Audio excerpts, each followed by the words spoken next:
जब भी किसी व्यक्ति को डर लगता है तो उसे ईश्वर की याद आती है और वह ईश्वर की भक्ति में लग जाता है। लेकिन अगर उस व्यक्ति को डर ना लगे तो वह ईश्वर की भक्ति में नहीं लगता। आखिर ये ईश्वर की भक्ति है क्या? इसी को लेकर के आज हमारे साथ हमारे स्टूडियो में मौजूद हैं संत स्वामी हरिचेतन जी महाराज। तो आइए जानते हैं महाराज से कि ये ईश्वर की भक्ति क्या है और इसे क्यों करना चाहिए। तो महाराज आपका स्वागत है हमारे स्टूडियो के अंदर। और ये ईश्वर की भक्ति क्या है, इसके बारे में आप थोड़ा सा हमें बताइए। देखिए पुलकित जी, मैं आपके चैनल के माध्यम से सभी दर्शकों को कहूँगा कि भक्ति की वैसे हमारे शास्त्रों में विस्तृत व्याख्या है, हमारे आचार्यों ने बड़े विस्तार से कहा है, लेकिन सूक्ष्म रूप से भक्ति को समझा जाए तो भक्ति का मतलब है एक परमात्मा से नाता जोड़ना। जैसे हमारे पारिवारिक सांसारिक बहुत सारे नाते होते हैं, भाई बहन का नाता, माता पिता का नाता, पति पत्नी का नाता, ऐसे एक भक्त भगवान का नाता। तो जहाँ हमारे नाते होते हैं वहाँ कोई न कोई हमारा आपसी जो है व्यवहार होता है, संबंध होता है। ऐसे जो है भक्त का भगवान से जो नाता है वो भक्ति है। नारद जी महाराज ने जो है नारद भक्ति सूत्र में कहा है, सातु अस्मिन परम प्रेम रूपा। भगवान से परम प्रेम होना ये भक्ति है।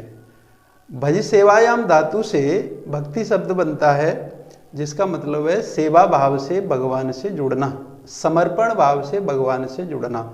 जहाँ सारी मानवीय सफलताएं, मानवीय कोशिशें असफल हो जाती हैं, माँ हमें ईश्वर के आश्रय की आवश्यकता पड़ती है।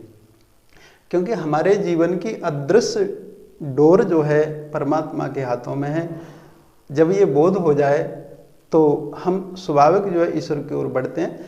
तो ईश्वर की भक्ति है।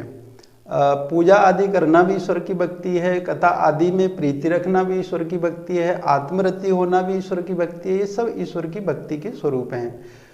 तात भगत अनुपम सुखमूला। तो ईश्वर की भक्ति क्यों करनी चाहिए? आपने कहा कि ईश्वर की भक्ति क्यों करनी चाहिए। तो भक्ति करना कोई अनिवार्य नहीं है, लेकिन भक्ति करना हमारे जीवन की आवश्यकता है। प्राय करके जब हम भक्ति की बात सोचते हैं तो लोग सोच लेते हैं, बोले ये साधु संतों का या किन्हीं भक्तों का काम है भक्ति करना, लेकिन ऐसी बात नहीं है। भक्ति करना मानव मात्र की आवश्यकता है, जन्मजात आवश्यकता है। क्यों आवश्यकता है? क्योंकि हर मानव जो है सुख प्राप्त करना चाहता है, और सुख प्राप्त करना चाहता है तो सुख तो वहीं से प्राप्त होगा ना जहाँ होगा। बिल्कुल महाराज, लेकिन जब अगर हम बात करें तो जब मानव के जीवन में दुख आते हैं तभी वह भक्ति की ओर ज्यादा अग्रसर होता है या भगवान को याद करता है। तो ये तो एक तरह से गलत है ना, कि जब आप दुख या किसी कष्टों का निवारण करना चाहते हैं तो आप भक्ति में लीन हो रहे हैं। हाँ, ये बात ठीक है, क्योंकि भगवान की ओर जो है किसी प्रकार से मानव यदि बढ़ता है, भगवान उसे भक्ति रूप से ही स्वीकार करते हैं, उससे दुख का भी निवारण करके फिर अपना लेते हैं। तो ये भी दोष नहीं है।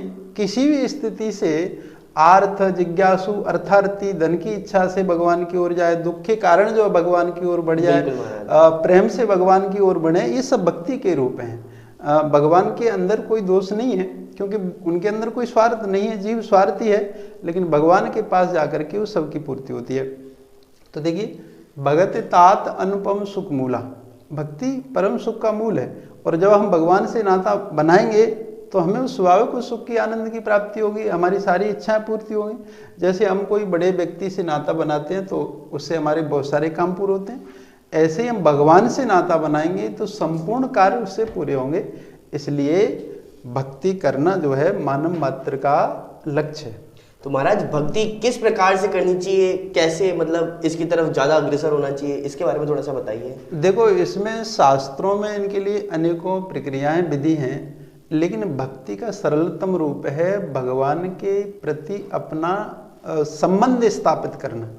जैसे देखो, जिस वस्तु से हम निकटता बनाते हैं ना, तो निकटता बनाने मात्र से हमें बहुत सारी उपलब्धियां हो जाती हैं। जैसे हमने अग्नि से निकटता बनाई तो उससे हमें उष्णता प्राप्त होती है, गर्मी प्राप्त होती है। बिल्कुल। जैसे हमने बर्फ से निकटता बनाई तो उससे हमें शीतलता प्राप्त होती है।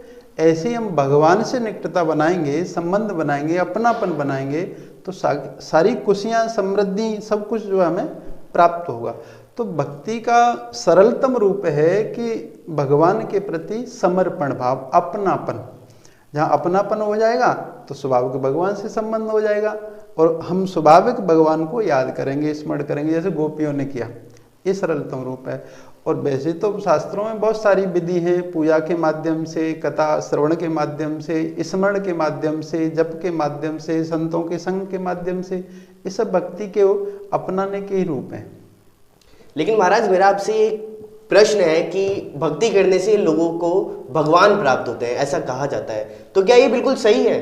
हाँ, भक्ति के मन में कोई सांसारिक कामना नहीं है और निष्काम भाव है। केवल वो निष्काम भाव से भक्ति करता है तो निश्चय करके उसे भगवान की प्राप्ति होती है, बोध की प्राप्ति होती है, साक्षात्कार होता है। हमारे शास्त्र प्रमाण है, हमारे बहुत भक्तों का जीवन है, प्रमाण है, इसमें तो प्रत्यक्ष जो है साक्षात्कार होता है। तो चलिए, ये तो था हमारे साथ में संत स्वामी हरिचेतन जी महाराज का कहना कि किस प्रकार से भक्ति को प्राप्त किया जाता है और आखिर भक्ति होती क्या है।